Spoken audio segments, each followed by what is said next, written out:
Hello বন্ধুরা, তো আজকের রেসিপি হচ্ছে ক্যাপসিকাম বড়া আর হলো সয়াবিন দিয়ে আলু দিয়ে করব। নিরামিষ করব না, আমিষ করব, কারণ আজকে শর্টকাট। তো তার জন্য পেঁয়াজ সম্বাদ, রসুন সম্বাদ, আদা সম্বাদ দিয়ে কী কয় মাংসর মতো করব। তো আমি পেঁয়াজ কুচি আর মরিচের গুঁড়ো, জিরা সব কিছু নিয়ে নিয়েছি মশলা। তো নিয়ে আমি কড়াই দিয়ে ওটাকে ভালো মতো সাঁতরিয়ে নিয়েছি। তো ভালো মতন ভাজা হওয়ার পর আমি দিয়ে দেব ওটার মধ্যে আলু। তো ভালো মতন ওটাকেও নাড়াচাড়া করে ভেজে নেব। ভাজার পর আমি পরিমাণ মতো ওটার মধ্যে দিয়ে দেব ঝুল।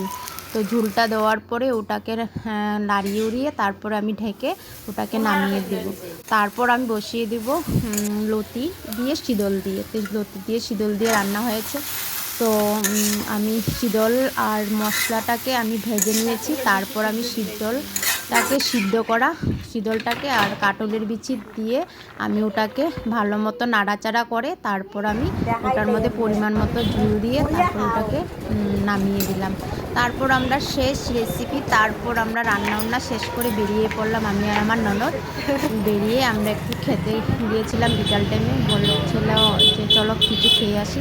তো আমি আরও গিয়ে মিষ্টি খেয়ে তারপর ফুচকা খেলাম, 12 মজা খেলাম। খেয়ে তারপর আমরা বেরিয়ে গেলাম। তো আমরা বলছিলাম চলো খাওয়া শেষ, তো আমরা চলে যাই। তারপর আমরা ভাবছিলাম রাস্তার কিনারে